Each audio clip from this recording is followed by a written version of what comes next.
Good evening, everyone, and or morning or afternoon, depending on where you are and when you're listening. We're very glad that you're here with us for the October 2nd Tuesday Zoom series meeting of the Auxiliary Markings Club. We have a wonderful meeting tonight, and I know you're going to really enjoy it. But of course, again, as we always say, a commercial first. So if you aren't already a member of the AMC, the question is, why not? It's a tremendous bargain, $15 for a year digital and $22 for a year of print. We have our award-winning journal, Auxiliary Markings, a monthly e-newsletter, monthly Second Tuesday Zoom meeting series. We've recently published an anthology. I'm considering Auxiliary Markings, which is a free access compendium that's available on the Auxiliary Markings Club website, postal-markings.org. I'm happy to say it's been downloaded almost 100 times at this point, so that's great.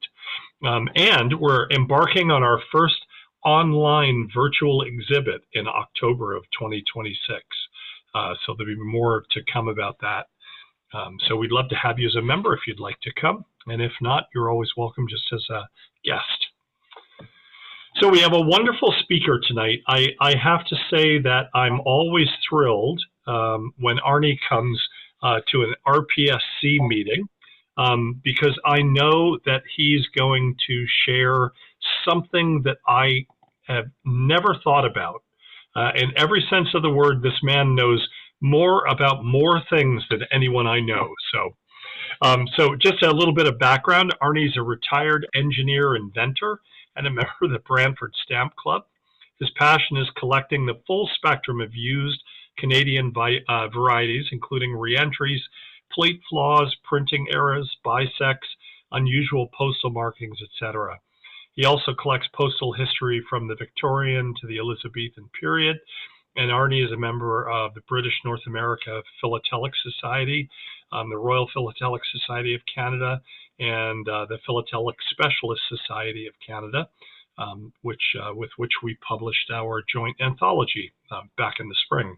He and his wife Noreen live in Brantford and spend their winters in Antigua, and he invites anyone interested in a vacation to Antigua to contact him. Arnie's going to be talking about unusual auxiliary markings on unusual mail. And the presentation will feature various postal markings, including return to sender, free, GB diamond, census, misdirected, fake, suspended service, emergency, and manuscript markings on covers that are in some way unusual. A particular note is going to be return to sender cover with the marking, person addressed is believed to be engaged in the business of fraudulent nature. So not only is the history of the Helioplane Company of America interesting, the sender, Major C.H. Douglas, left a political legacy and social credit policy of Canada, New Zealand, and also Australia. So Arnie, I'm going to turn it over to you. I'll stop my sharing and I'll let you go ahead. Okay. Sorry, Arnie, I muted you by mistake, so you're going to want to unmute yourself before I think I can see it. Got it. Good. Perfect. Okay, there we go. Well, thank you for those kind words, Greg. Yes, going a quick commercial about Antigua. Yes, we will be leaving there, and we'll be there January, February, March. If anyone's interested in any kind of Caribbean vacation, we certainly have. We've lived there for over probably coming up to 3 years now, on and off. First years of retirement we spent there. So, and then we've been going back every year for 3 months. So, yes. You can also add in that resume to the list of clubs I've joined. I've joined the Auxiliary Markings Club, and I joined the Postal History Society. So, okay, unusual postal markings. We're going to first look at some manuscripts, some money letters, and some interesting cancels, scarifying grids, and you can see the list there. We're going to skip on then to your more miscellaneous type markings, the one-offs. The return to sender markings, and we're going to focus on here two little covers, both RTS, and going down the rabbit hole that you go into when you find something. And particularly the second one talks about a regnal year. And we're going to look at some postal marking mystery, something I need some help with, and Canada's $100 stamp, and some truly auxiliary markings on it. So manuscripts and money letters, we'll start with the money letters. They're basically what we would now call registered letters at the time. And they started based on the 1790s British system. Interested in 1825. We don't know if they were earlier. 1825 seems to be the first recognized still example in collectors' hands. And we usually see the word in a manuscript money or money letter, cash letter, a large M. So that's on the precursors. Then when they introduced hand stamps in 1931, and letter bill numbers is what they called them, what you and I would call now registration numbers or tracking numbers. That's all from thanks. Thank you very much, David, for a wonderful exhibit on money letters. Here we're looking at Boggs's listing of the 6 official money letter hand stamps, brass hand stamps, all with some roots back to the UK. And we'll look at our first example. This has a manuscript money right there, paying 1 shilling 10 pence to the Honorable Receiver General H. Dunn, who's the government representative collecting taxes, with a St. Catherine's double split ring. And the feature about that that's interesting and unusual is that it's an inverted month day in the middle of this cancel. Here's a second manuscript. Also the money manuscript, paying 3 and 6. Oops, paying 3 and 6. A triple weight from a banker in Toronto to a businessman in Montreal, and a fabulous, wonderful Toronto double split ring from 1838. Very special cancel. And I should make a note that this presentation is 115 slides long, and I'll cover it in 1 hour, but I will be going quickly. And as Greg mentioned, if you have any questions, it's best to stop me right then and there. And then I can keep going on with the train of thought. Here's another manuscript, a money letter, sorry. And paid 1 and 6, both money letter manuscript and a hand stamp. Now, this is the type RH2 from Boggs' list. It's on a folded letter from Coteau du Lac. August 30th of 1843 to Montreal, and with a Montreal back stamp. And the significance of this, there's lots of RH2 hand stamps around. This, though, is unusual or special because the date of 30th of August or 31st of August, not quite sure, is only 20 days, less than 20 days after the regulation was introduced, requiring postmasters to backdate the covers that were handled through money letter. So it's the first recorded back stamp with a date on a money letter, and from 1830, or say 1843. Here's another 1840 money letter marking. It's example number 6. I have a full presentation just on money letters, but I'm using this one out of the book because, well, it's a money letter hand stamp, paying 1 from Queenston, Upper Canada, paying 1 and 9, and shilling 9 pence, to the Registrar of Court Probates. So this would suggest this might have money in it. If we look at the back, we see here in manuscript down here, 20th of February, 1840, Alexander Hamilton, Esquire of Queenston, will, and entered in some initials down here. Yes, this was mailed on the 19th of February, 1840. It so happened, wasn't coincidence, that Alexander Hamilton died on the 19th of February, 1839. So this is 1 year later after his death. So it's very likely that the executor of the will is required to submit something to the registrar court probates, maybe fees and payments, whatever, inheritance taxes, I'm not sure what, but something had to be submitted within 1 year of the date of the person who's died. And but Alexander Hamilton, interesting. Who was he? Fourth son of Robert and Catherine Hamilton. Who are they? Robert was a very successful businessman, the founder of Queenston, and he made his money basically carrying goods around the Niagara Falls, up from Lake Erie down to Lake Ontario or vice versa. Lots of land when he died. His wife, Catherine, we believe the city of St. Catharines, which is about half an hour away from Niagara, was named after her, but there's other Catharines that could be. This is the leading candidate on the names. Coming back to Alexander, though, born in 1792, he was served actively at age 20 already in the War of 1812, which was between Canada and the United States, basically. He was also the first mayor of Queenston, the first sheriff of Niagara, and a postmaster. Oh, the story gets a little more interesting. He's the postmaster in 1826. And here's a letter to him. And here is his residence, which is still on the Niagara. This is from Google Maps and Niagara River Parkway. Their estate, the Hamilton estate, Willowbank. And we see on this cover, we see an interesting Chippewa cancel. We're going to come back to that one. That's mailed to him in Chippewa. Alexander Hamilton, the important part of history, I guess, is he, there wasn't part of the Upper Canada Rebellion, which was lasted most of 1838. But in June, a fellow named James Monroe led 26 American patriots, and they were coming across the Niagara and intending to defeat the British and get the British out of North America. They didn't get the support they expected. They attacked some British forces and then scampered into the woods. And shortly after that, a couple days later, they were captured and then tried in about a month and condemned to death. 31 people. There were some Canadians who helped them. The sentences were commuted, and they were transported to Van Diemen's Land, of course, in Australia. One rebel had to be hanged as a deterrent.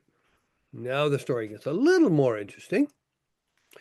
When the executioner failed to appear to carry out the sentence of death on James Monroe, one of the leaders of the raid, Alexander Hamilton, our postmaster, performed it himself on the 30th of July, 1838, having arranged as an act of kindness that Monroe drop 18 feet before the rope snapped his neck. He was later complimented by the government for a cool and firm manner in which the execution was performed. So we do have a postmaster, and who also served as executioner. Very unusual, I would think. And the sources of this are Wikipedia and Bruce Wilson's Dictionary of Canadian Biography. Now, coming back to that cancel, though, what we see here is actually misspelled. It's actually Chipaiva. A-I-V-A. It was supposed to be W. And this is the 1826 cover to Hamilton. Here it is, the A-I-V-A. It was supposed to be A-W-A. Well, we see 7 years later, we see it's been manually corrected by the postmaster. Here it is here, another letter. And if we look at that here and turn it around, we can see how the postmaster has taken joined in the same ink pen that he's used to date it. He's joined the bottom of the I to the top of the V and made it into a W. So it can be manually corrected in 1833. There we go. That became Iowa, A-W-W-A. Here's a new hammer from 1843 with the correct spelling. This is a money letter from Brantford, paying 1 9. And here we see an M, which is one of the other symbols of a money letter. And then it's also been manuscripted and the hand stamp, type RH2 again. And here we see what's interesting about this, in addition to, is that it's got the Chippewa corrected, but more interestingly also is the back stamp for Queenston, which is missing the year. So that makes it a little more special, a little more unusual. And if we continue on to the next slide, we have, oops, let's go to the next one here, and to Chippewa. We have another Chippewa with this corrected to 1856. And here we see the W correct. What's interesting about this one is on the back stamp we have, this is page 3, the Chippewa back stamp, Suspension Bridge, Upper Canada. It was a transfer office for cross-border mail. That suspension bridge was just built in 1855, started in 85. It could carry trains on an upper deck and carriages and pedestrians on the lower deck. The building of that suspension bridge required in its very first contract, or find someone had to run a rope, get a rope across the Niagara Gorge. And so they challenged, how would they do that? They challenged, had a contest for the first person who could get a rope across the Niagara River Gorge. And it was a $5 prize, which in that time would have been a lot of money. And it was done on the second day by a young boy who flew his kite over across the Niagara Gorge and landed it in a tree. And then they tied another thicker rope to that kite and pulled it back and pulled it back, kept pulling back and thicker and heavier ropes until they were actually doing a wire cables across the bridge. But it all started with a boy and a kite for a $5 prize in 1855. Oh, a few years before that. Sorry. The bridge was finished in 1855. And there it is, the suspension bridge. Now, the UPS, United States Postal Service, also had a transfer office on the other end of the suspension bridge. I would be keen, if anyone has any suspension bridge New York councils, I'd be interested in getting them included in the presentation. Oh, by the way, everything in this presentation is from my personal collection. Moving on, we're going back a little bit in time, back to 1845, for a double-paid manuscripts and hand stamps. This is on a Quebec letter to New York. Now, this is part of the D.S. Kennedy Esquire correspondence. He's a banker. This is a manuscript double paid, paying 1 shilling 11 pence from the Quebec City to the U.S. border, and then another 20 cents from the U.S. from the border to the New York City. And each of these have their own payments received with Quebec Crown hand stamp. That's an unusual hand stamp for payment too. That's 1845. Here we have an 1852, another folded cover. There's no writing inside this, so we don't know what it consisted of and what the weight was. But we see again from Montreal to Kennedy, again in New York, double paid again with a 12-penny stamp. And this is number 3 in Canada. By itself, that's extremely important. And then we do see a manuscript for paid 1 shilling 0 pence, which is the equivalent of 20 cents. And we do see these 2 Canada ARC and paid hand stamps. Now, what's interesting about this, though, everything looks perfect, except expertitation. The Vincent Graves Green Foundation says the number 3 is genuine. Well, that's a huge important factor. But it's been added to a paid 1 shilling sampleless cover from Montreal, 1852, on which it did not originate. I'm not quite convinced of that. Everything says it does pass the smell test. And there's, oops, I missed it. Even right here, we see a bit of the pen cancellation from here coming up onto the edge of the stamp. If I'm going to go into, there's a magnifying, we do see a little bit of shading on this stamp that's consistent with this ink pen coming right into the margin on that stamp.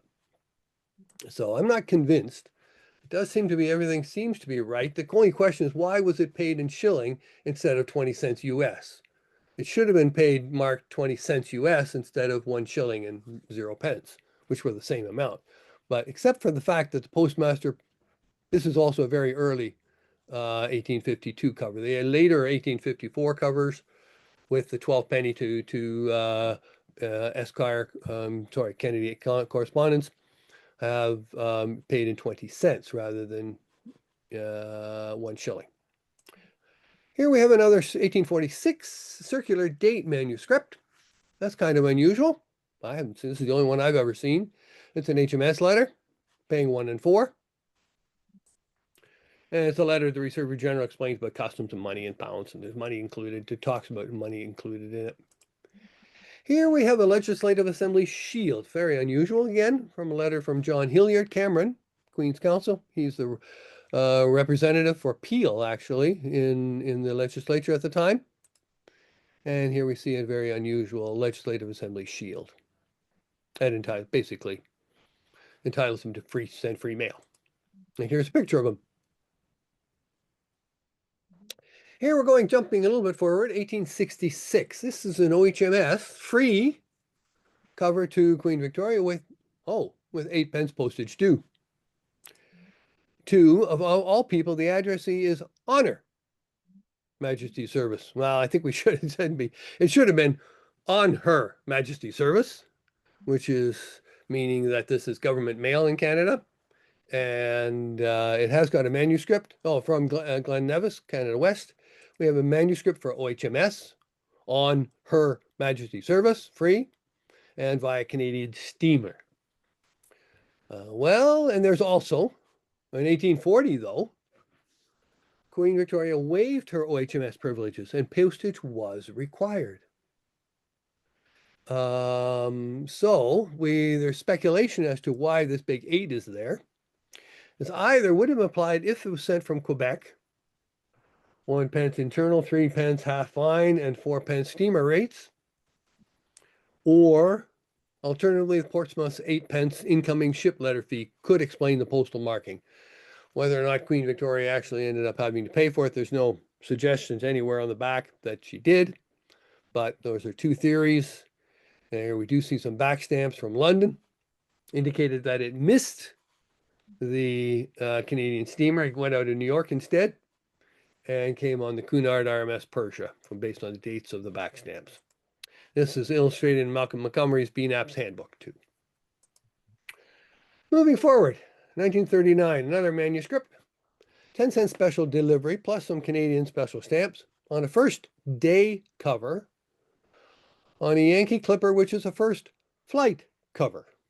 So here we see here's the first day stamps for the Royal Visit stamps, May 15th of 1939. Sorry.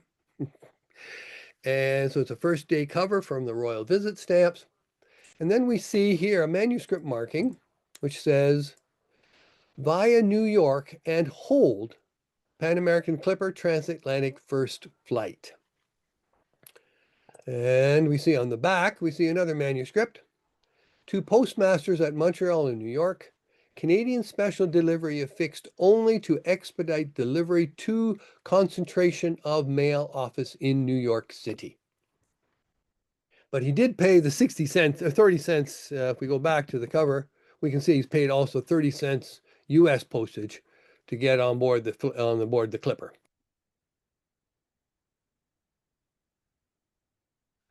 And it made it. Of course, here's the back stamp from Marseille Gare Avion, which means literally translated Marseille Station Plane, and on the May 22nd of 1939. A little bit of history. I like to, sometimes in these presentations, I don't want to print simply material, but I want to present a little bit of history about things, as I did with Alexander Hamilton. So the Clippers, the Pan Am was only approved on May 18th to deliver mail. May 22 days later, they left from New York City Harbor with 1,600 pounds of mail. They flew 13 hours to the Azores. They spent, and then on to, after refueling, Lisbon and Marseille. But there were 23,000 pieces of mail. And they expected the refueling stop to only take 2.5 hours. Well, it took 6. And that was with the airplane staff helping the postal officials do all the commemorative cancels that had to be on the letters. And it returned 7 days later, this time with 85,000, according to the reports, first day covers. And so very busy, and they weren't allowed to carry people yet. They were allowed to carry people in July. So this was one of the first flights, July 8th, carrying passengers. And this time they took the northern route around New Brunswick, Newfoundland, and Ireland. The first flight, which was really, they called a survey flight, went via the Azores and Portugal and Spain and France, the southern route. This is the northern route, 27 hours, 22 and a half in the air, $375 one way, $675 return. That's about what we pay. Maybe you might be able to get a good cheap flight now for $375. Interesting about the plane, there were two versions of the plane for transoceanic flights. One had 74 passengers, and there's the luxury version, 40 passengers in 7 luxurious compartments, and the honeymoon suite in the tail of the plane. And we can see this actually, it does say deluxe compartment here. Interestingly, this picture, even though it's got the right number on it, that's the right plane number. It was published in 1930. According to the Wikipedia, this picture appeared in Life magazine in 1937, 2 years before they actually. So there were 12 total and built for Pan Am, and the Pan Am sold 3 of them even before delivery to the BOAC. 3/4 out of the wingspan of a 747. And they called it a big Boeing 314. Only 4,200 gallons capacity. It seems like not very much. We currently have about 50, 60,000 gallons of jet fuel, but that got them comfortably to the Azores.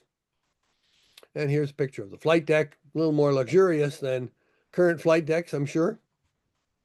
A little bit of history about the flying at 13 to 20,000 feet. They collectively, the cliff flippers did about 5,000 transoceanic flights. And when the war started, and when they were needed for the war, they were all conscripted. And although the Pan Am's flight crews were responsible, it was all under the control of the Navy. Huge contribution, and they were withdrawn in 1948. And we're going back to manuscripts again. A registered Warsaw. This is an unusual because it's a manuscript word registered. I've never seen that before. Very unusual. Would suggest that the postmaster in Warsaw, Ontario didn't have any more registered stamps, registration stamps and labels. There it is there in close up. He's trying to mimic the look of one for sure. And now part 2, cancels. Here we're going at the Scarifying Grid cancel from Toronto. 1867. This is a number 15, the 5-cent beaver with a Scarifying Grid. Now, what is a Scarifying Grid cancel? Here it is here. What we're looking at is these little pinholes. The idea of the Scarifying Grid was that it would deface the stamp by punching small holes that would allow ink to soak in and then would minimize the likelihood that anyone can wash out the ink, then reuse the stamps. That was the whole idea. Deface it so you can't reuse it.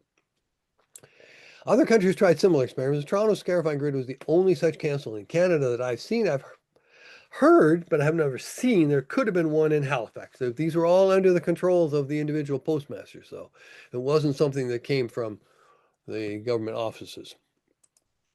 There's 3 types of Scarifying Grid cancels. Type A, for those 9 months. B, again, for the similar 9 months. And type C for 9 months, but starting a little later and going a lot. And they're both, in all cases, they replaced part of the grid cancel with pins. Here they are 3 horizontal in a circle, 3 horizontal in a diamond, and here we have 3 vertical in a diamond. It's important, and my special thanks to Garfield Porch for this information. He's a fabulous resource. But you have to be careful. Dealers may describe a cover as having a Scarifying Grid cancel, but it must A, be canceled in Toronto during that correct period in 1867, and have the marks left on the stamp by the Scarifying pins. Here's an example of a cover offered from a dealer of an 1858 3D beaver cover incorrectly claimed to have the scarifying grid. Well, it can't. So it couldn't have been a scarifying grid in 1858. Be careful. Only in that Toronto and in the 9 months or 11 months of 1867. Here's a hand stamp from Emergency, Montreal. And it doesn't look like it's tied, but it is. There's a little bit of purple there. And yes, it's tied. The reason for the emergency has escaped me. It could have been a fire. It could have been any other speculation as to what could have caused it. And it would have meant that the mail from Montreal had to be carried somewhere else, and they used emergency cancels for that. But I'm not sure about what triggered the emergency here. Here we do know what it is. The emergency is a rarity factor G postmark. It was only used for 11 days from May 2nd to May 12th because of a postal strike. That's fairly straightforward. That's documented, the postal strike of 1965. Here's another emergency hub from 1986. It's thought to be due to, because there was a strike in June and late June, early July, but it wasn't in October. And during any of these strikes, the strikes would be relegated to certain post offices, and it would mean that any mail that was collected would have to go somewhere else, to Toronto or somewhere else, and then it would enter the system there. Why this got, that's why they couldn't put the name on it, because it wasn't from that town. But why it got an October month, I don't know. And there was a strike in 86. It doesn't coincide with these dates. Here we have another one. This again is a wildcat strike, late March, early April. Can't quite make out the dates. Could have been the 5th of April, but I'm not sure. Again, in this case, mail was taken to other post offices and put into the system separately. Oh, no, in this case, sorry. In this case, there were some workers working in the post office who walked across the picket lines and were able to do some mail canceling. Here we see Kenansville, Ontario. It's a private order postmark, very unusual. It was only for 3 years. It's 1879 to 1881, an unusual cancel. Here we have a duplex 5, Hamilton. Now that doesn't look like anything unusual at all. Well, here it is here. Very nice. It's nice that it's clean, but certainly not unusual. But here we have the same thing. This was in 1873. In 1876, we see the same cancel that's been obliterated with a mutilated obliterator. Not sure why. Obviously, it's still being used a few years later. Interesting in that respect. Here we're coming up to some more modern stuff. Here we have an inkjet error for Remembrance Day 2008. We see this inkjet here. We look at this and we see this ends question mark times 2019. It had nothing to do with the year of 2019. It should have been the French expression we say, n'oublions pas, meaning lest we forget. Let's not forget, literally. So what does this 2019 come in from? This here, that is the 2019 is the ASCII code for an apostrophe. So someone, obviously they programmed it in with the ASCII codes and it didn't recognize it and it couldn't do n'oublions pas. So that was a mistake. This was Andrew Chung first noticed it. Bob Thorne investigated it. Apparently this new equipment was installed in 5 plants, and each of the plants, these first 3 digits reflect the area code, or the postal district roughly, where that postal sorting facility was. And here we see the 2019 n'oublions pas, lest we forget. And that's from scans from Bob's article. So here it is here. They fixed it. Montreal corrected it. Montreal, we know it's H4T because that's Montreal. But they made another mistake. They changed the lest we forget, which is the proper English expression. I think somebody who wasn't quite familiar with English said, oh no, that's supposed to be lest we forget. And so they changed it to less, but They fixed one mistake and added another one. Here we have another interesting meter cancel. We have a meter of 8th of December 2007, while the slogan cancel says the 8th of December 1997. Well, we have a 10-year difference in dates here, kind of unusual for sure. And of course, if we knew the postal rates, it was 45 cents. It would have been in 2000. It was in 1997, not 2007. Okay, here we have some other interesting cancels. Postmark before the date of issue. Well, here's the Canadian Institute of Mining stamp issued May 4th of 98. Here's a cover, canceled April 23rd. And here's a bunch more cover, 11 days. Here are a bunch of other covers, all for the same stamp, all issued 10 days before. And these are from communities across Canada, Toronto, Regina, Collinet, Newfoundland, and Mississauga. All these postmasters decided to get these stamps into the public's hands well before the official issue date. Here's some other examples. This was only 2 days before. And here we have September 24th. This is 2 days before, yeah. September 24th, October 1st. Another stamp, 8 days before, 4 days before.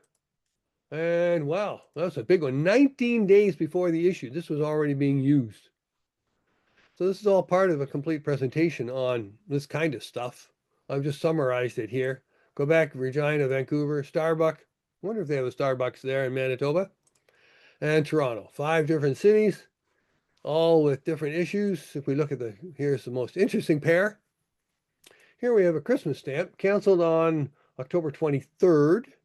The stamp only came out on November 1st, so we're a week before. And this is the town of Deauville, Quebec. Here we have a second cover, also canceled on October 23rd. And again, November 1st. And this is from Sherbrooke, Quebec. So we have 2 covers canceled, both on October 23rd. This one was canceled at 10:07 from the timestamp on it. And this one was also 10:07. 2 covers, mailed 14 communities, 14 kilometers apart, postmarked 1 week before the stamps were issued on the same machine with the same timestamp. Unusual? For sure. And the postmark before the date of issue, we have 17 different issues, 31 different examples, from 1 to 19 days before issue. Average is 8.5. And the provinces across Canada. Here we have another interesting cover. Well, it doesn't look very interesting at first. It's got an inverted hub. We've all seen inverted hubs. They're pretty straightforward. And this one was on the 1st of 1980. Well, interestingly, here we have now, we've turned it around, 7th of 7 p.m., 1st of September, 1980. Well, we have another cover here, 7 p.m., not 7 a.m., 7 a.m., November 9th, over a year later. We have these 2 covers addressed in the same handwriting to the same business in Kitchener from Arnprior, both with an inverted hub. That means they haven't figured out in a year later that the hub is inverted. Sounds a little strange, but here's 2 covers. Same center, same addressee, over a year apart, inverted hubs from the same post office. I think that qualifies as unusual. Okay, we're going to go around the world now. The Atlas Supply Company, a subsidiary of Standard Oil, they converted this DC4 into a mobile product showroom. So they had sets and seating for the front, 17 executives, and the rear was just for displays. And as they traveled around the world, they would show off the products of the Atlas Supply Company and the oils and filters and everything else. And they left Teterboro, New Jersey on January 5th. There was a quick stop in Miami there, January 13th. And after 255 flying hours and 50,000 miles later, they got back to New York, April 15th. They had on board 5,000 souvenir aerograms, coordinated by the American Airmail Society, visited 29 cities plus Miami.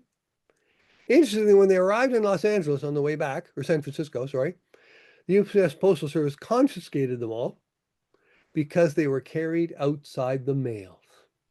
And that's not allowed.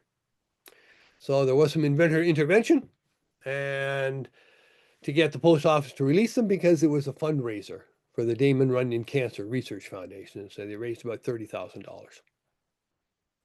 These covers are still available on eBay. So they're fairly common in that respect, but there are probably some cancels. If you are a cancel, here's their announcement of their route. First round of the World Flying Showroom in Aviation History, and here's the names of all the key players, pilots. Here's their route map, starting off in New York, coming down across Brazil, across the Atlantic, over to Africa, down to a couple stops in South Africa, coming up through here, through Saudi Arabia, back to Egypt, and then continuing around the South Asia, and over all down to, finally down to Australia, and across Hawaii, back to the US. There's their route. Most cancels are likely part of an international cancel collection. There might be one that's kind of unusual, and that's what I'm focusing on. They did one Saudi stop at the Dahan Airfield, Air Base, built in 45, operated by the US. It's called Al-Khobar. And here's the cancel. And here it is. And we can read the date. I have spent 10 years working in the Middle East. We can clearly see that this is February. Of course, they read right to left. And that's the second of, there's a 2 and a 3. So February 3rd. Wasn't quite sure. I couldn't quite figure out if this was 1948 or the Arabic calendar of 1367, but in there somewhere. One of those two. Well, we know what it was, but so it's an interesting cancellation. And we're going to go on to now part 3, some miscellaneous markings. This one, well, this marking isn't that unusual. It's just an ordinary 2-cent postage due. We've all seen 2-cent postage dues on Canadian covers.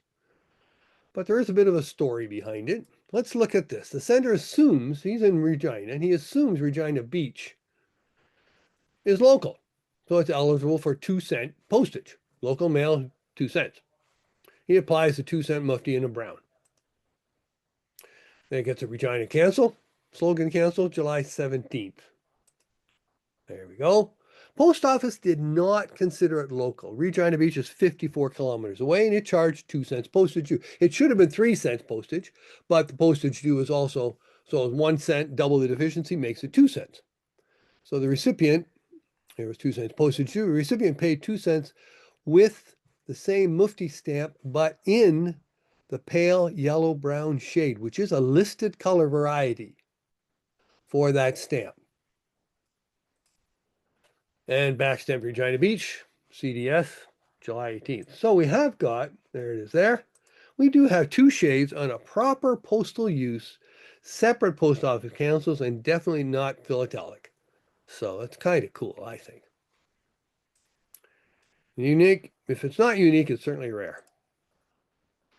Here we have a forwarded as a courtesy, in bilingual writing here. Mail with insufficient postage may be returned to sender in the future. This is obviously somebody submitting their premiums for their life insurance, and the post office said, oops, we'll let you go this time and process it anyway. Here's a second forwarded as a courtesy. It's very hard to see because it's a waxed paper envelope. My son was in Edmonton and sending a 50th birthday card to his mother in Burlington. Envelope's waxy. On the back, he had written 50, 50, 50 all around the envelope. Card was oversized, needed more postage. Postal clerk realized that this was likely a student sending a special birthday card to his mother, and he took compassion and forwarded it as a courtesy. Thank you, Canada Post. Here's another one involving my son to post office for verification in 2006. That's a very unusual, I've never seen it before. He had accepted a job as a geological engineer in the Rankin Inlet in Nunavut, and presumably Canada Post wanted to confirm that the address was genuine before forwarding the letter up north, a long way away. And so Here's an interesting security unit. Bilingual cancel, postal marking, auxiliary marking. It looks like it's been sealed again, so the envelope may have been inspected. I suspect this could have been, there's some suspicion that this may have been during some time when there was concern about powders and mail and whatever. So they had to inspect it for some reason. It's a registered Bolesky cover. Bolesky was a very famous Canadian dealer in Winnipeg. He's obviously sending something of importance to a collector in Vancouver. Here's the security unit and then unitaire, so you say in French. What's interesting also about this is that label, the security registered label. Here it is here, and on the back, that's what it looks like. And it was only used for a very few number of years. We're not sure how many years, but it was only a couple is what I'm told. And here we see this again on the 1994 Christmas stamps. These stamps, the 90 and the 50, the 90 and the 52, they were unissued. They were never issued by Canada Post. They were printed, and in advance of, they expected the government to pass a rate increase for Canada Post, but the government said, nope, no rate increase allowed. So these stamps got forgotten until here we are, December 24th, 94. And here's the registered thing on the back. John Jameson published a full account. They first appeared at a Halifax flea market in 98, 4 years later, where a Mr. Holmes had bought them. He offered them to John at an inflated price. John declined. October 98, another seller offers John 3 sheets. By January, John and an unnamed maritime dealer bought all they could get. And they thought they had the whole supply. There obviously were more, because we've seen a lot more. But it's interesting because this cover that we have. I've often wondered if somebody actually had gone back and had backstamped this and created this cover afterwards. I know Harold Limburger was a collector who had access to the post office and had other varieties on cover. But the fact that he used this security registered label from 94 was used on this cover. I have submitted this to the Vincent Graves Green Foundation, and it has been confirmed as genuine in all respects. Hand stamp. Labels ordered on a request to redirect mail in Edmonton in 1990. It's a label that I've never seen before. Labels ordered on, and these would be all family, all pension, Chatelaine, Maclean's. These are famous magazines, National Geographic, Alberta. So these are Time magazine. So this is a stamp, of course, that the post office officials would apply to a request to redirect mail. Interesting scenario. Here's the U.S. Postal Service hand stamp, box closed, no order, from Canada. Box closed, no order. There we go. And presumably there was, obviously the mailbox was closed and there was no order for forwarding of the mail in the U.S. Here's another U.S. Yes, this is another letter package, collect 10 cents for a registered letter. Here we see the letter package, collect 10 cents. This 10 cents was a U.S. Postal Service hand stamp to collect 10 cents customs fee. You wouldn't see it on any domestic mail, of course, but only mail coming into the U.S. that looked like more of a package rather than a simple letter. Here we have one's damaged by immersion in seawater. This is from the NDL ship Kron Prince Wilhelm. Likely due to either an onboard accident or from a sack of mail falling into the water during unloading. Fairly straightforward.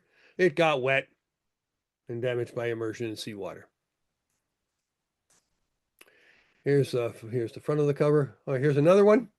This is an Aberdeenshire CDS picture postcard with a hand stamp that says, I'll put it up here, please ask your correspondents to place postal district designation Toronto 5 on all mail addressed to you.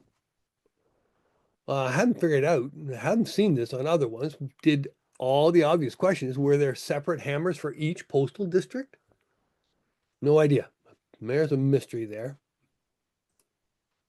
Here we have Foreign Exchange Control Board inspection, and here we see that on a registered letter from Montreal. Here's your FECB label. Insured against loss only. Unstamped, the hand stamp. 1943, bilingual. Unusual, for sure. Presumably, it couldn't be there for whatever reason. It's only against the loss of the letter, not against damage to whatever could have been inside, perhaps. It's a speculation. I don't know for sure. If anybody, here's a hand stamp. This one we all know. Postage void when coded. He reused the envelope. Taped the top portion of a mint stamp. It still has, I looked up the flap at the bottom here, and I can still see all the glue. You were afraid to lick it, I presume. With a return to symbol with a two-part label. I haven't seen too many two-part labels here, but this was what that means. We can see the outline of the original label. So it was returned to Robert Reed. He peeled off that label and then put on proper postage. And then it was, well, when whatever happened, there was a two-part label on it. We'll see another example of a two-part label from Canada Post. Postage void when coded, defaced, or taped. Here's another one. Evidence postage was affixed. One rate okayed. Well, it's kind of unusual. Stamp fallen off timbre de Collet, Edmonton. Obviously, fairly straightforward. We can actually see the shadow of the cancel going through where the stamp was. Not so straightforward, but I'm only including that because this one's interesting. This one says stamp fallen off Hamilton.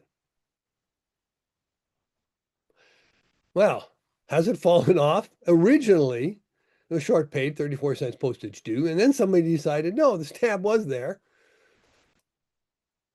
I don't know how it happened.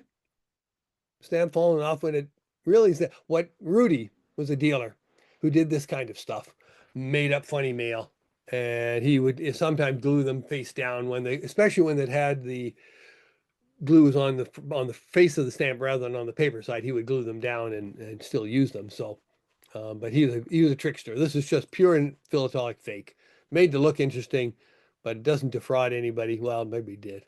Here we have another one. A hand stamp, insufficient address, show country of destination in English.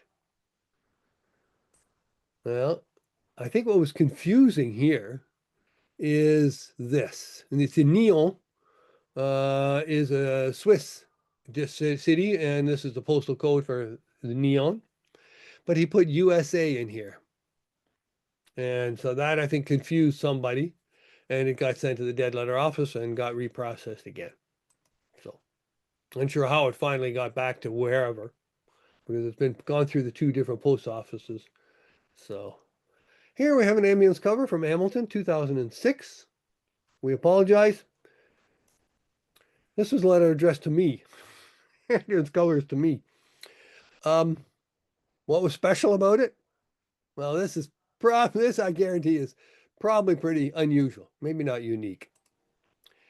What they found, it was addressed to me, was my Visa credit card bill. Payment due of August. It was found loose in the mail August 19th. There's the posted note. So did Visa or TD Bank put my statement in the mail without an envelope? I'm sure it's all done by machine, and maybe my statement got stuck on the back of somebody else's statement or back of another envelope and it got in the mailboxes without a cover. Or did I by accident drop it into a mailbox? I'm not sure which case. But interestingly, it went through the sorting machine, and because of this address, the sorting machine read this and put on the postal code barcodes on the front. It's not visible in the scan, but I highlighted here. I put it in there to make it look like what it did look like, to show that yes, it did read this postal code, and then it was only after it read the postal code and put this is genuine. They didn't fake that. Only after they also put the date machine codes in the back. Only afterwards did someone realize, hey, this belongs in an envelope. We'll put it in an ambulance cover and send it on to Arnie. Now we're getting into a little bit of postal history. Who Wants to Be a Millionaire in 1930? This is an RTS cover. And I'm going down a bit of a rabbit hole here. You can imagine, in 1930, the Depression has started. September 29th, man, big problems. You get a 4-page letter from Abner Davis of the Helioplane Company of America. It starts off with, would you risk a few dollars, October 26th, okay, just after the depression has started, the September depression, stock market crash. Would you risk a few dollars to a chance to become a millionaire within a few months? Dear friend, a new flying ship is being built. Air travel is to be a revolution with the first successful flight of the Hackenberger Helioplane. There are millions in the making for the air-minded who are willing to back this invention now. The letter goes on to describe the Helioplane airplane. The mighty propellers are placed in front of the lower wings. ... Most needed invention of all history. You can take off or land from your own backyard or rooftop. Will you laugh at this? Take the opportunity, ... Lots of they're offering direct assignments of the invention. Each assignment is for 1/100th of 1% of the patent rights and costs $100. 10,000 assignments available. That's $1 million overall. Letter explains that people who are offered the chance to the Bell telephone patents laughed at the idea. Similarly, Ford too. Ideas. Hackenberg may be laughed at by some of the big airplane factories who have millions of dollars invested in making the big, clumsy, blind devils of the air, which may become junk 6 months after the helioplane makes its first flight. Well. Lightweight, ... A lot of promotion. You're excited. You can see the potential for the helioplane. Maybe you can get some of that money back that you lost in the stock market crash. Interesting. Well, so go for it. To make it easy for you, your shipping address is Windsor. You don't even have to ship it to the U.S. Saves on postage. You get a postal money, and drop it in May 18th, 1930. Well, guess what? Return to sender. Person is dressed to believe to be engaged in business of a fraudulent character. That's what it reads there. And they've returned it. You had sent it to Windsor. You remember now. You were a bit skeptic at first. The Windsor Post Office knew something you didn't. You do some more checking. The New York Times, December 2nd. Well before you wrote your letter. Check.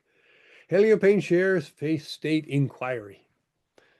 Okay, a lot of promotion there. Deputy Attorney General Watson charges that they're selling patent rights, which are the Deputy General is complaining to the post office, you shouldn't be allowing this.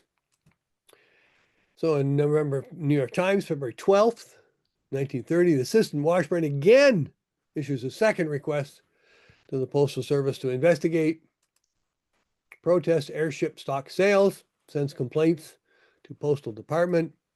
The Bureau of Securities determined that Abner Davis, the guy as the man who has promoted 17 companies in 7 years, none of which ever lived up to his promises or paid a dividend. So there it is. Aha! That's why the money was to be sent to Windsor, because the Postal Service in the U.S. was already wise. What other possible investments can I use with my $100? Nylon? Penicillin? Maybe. Canada Post roll? Whoops, sorry, I went too fast there. They prohibited the sending of mail to the helioplane, ... That was in their Canada Postal Guide for May 1930. And they also, in that same thing, they did not allow money orders to be issued against these companies, including the Helioplane Company of America. So you can't issue postal money orders or postal notes, any of this stuff. But who was this prospective investor? Mr. C.H. Douglas in Edmonton, Alberta.